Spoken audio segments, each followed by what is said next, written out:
لیکن جو مومنین ہیں وہ تو معافی کے لیے بھی آپ کے دربار میں آتے ہیں.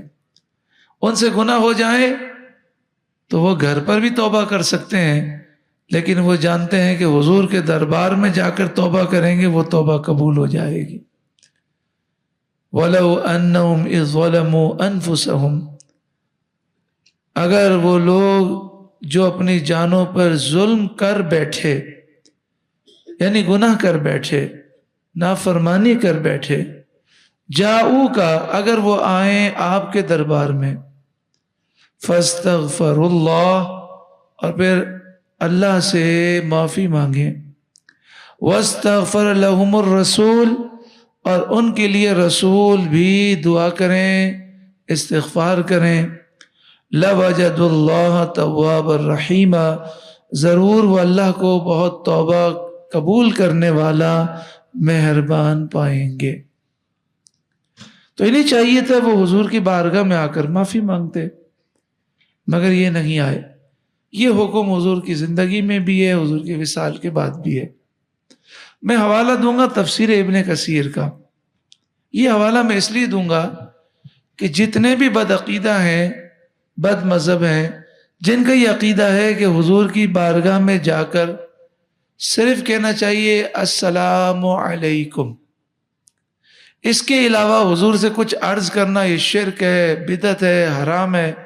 یہاں تک کہ وہ کہتے ہیں اگر آپ نے حضور سے عرض کیا کہ یا رسول اللہ مجھ سے بہت گناہ ہو گئے، آپ دعا کریں کہ اللہ میرے گناہ معاف کر دے، آپ سفارش کریں، تو کہتے ہیں بندہ اسی وقت کافر ہو جائے گا، مشرک ہو جائے گا، اس کی بیوی نکاح سے نکل جائے گی.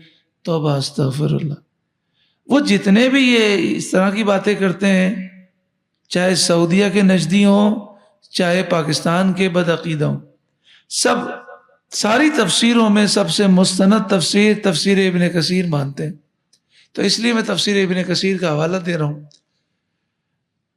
تفسیر ابن کثیر میں حافظ ابن کثیر نے یہ آیت لکھ کر ایک واقعہ لکھا، اور حافظ ابن کثیر نے یہ بات لکھی ہے کہ میں وہی حکایت لکھوں گا جو میرے نزدیک مستند ہوگی.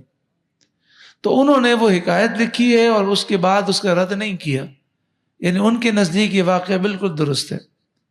یوں تو ہر تفسیر میں واقعہ موجود ہے، لیکن حافظ ابن کثیر کا میں حوالہ دے رہا ہوں، تفسیر ابن کثیر کا. اس میں لکھا ہے کہ ایک شخص تھا، وہ نبی اکرم صلی اللہ علیہ وآلہ وسلم کی بارگاہ میں آیا حضور کے وصال ظاہری کے بعد، اور حضور کی قبر مبارک کی مٹی سے وہ لپٹ گیا اور وہ خاک اپنے سر پہ ڈالنے لگا اور حضور کی شان میں اشعار کہے. اور پھر اس نے یہ آیت کریمہ پڑھی اور عرض کی یا رسول اللہ، اللہ کا حکم ہے کہ جب گناہ ہو جائیں تو معافی کے لیے آپ کے دربار میں آئیں. میں آپ کے وصال ظاہری کے بعد آپ کے پاس آیا ہوں. اللہ کا حکم ہے کہ وہ اللہ سے معافی مانگے، میں اللہ سے معافی مانگتا ہوں.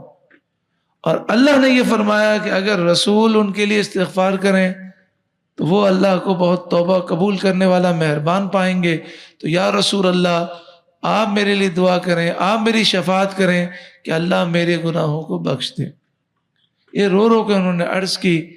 حافظ ابن کثیر نے تفسیر ابن کثیر میں لکھا کہ وہاں حضرت عتبہ بیٹھے ہوئے تھے، حضرت عتبی. انہیں اونگ آ گئی تھی. انہوں نے خواب میں نبی اکرم صلی اللہ علیہ وسلم کی زیارت کی.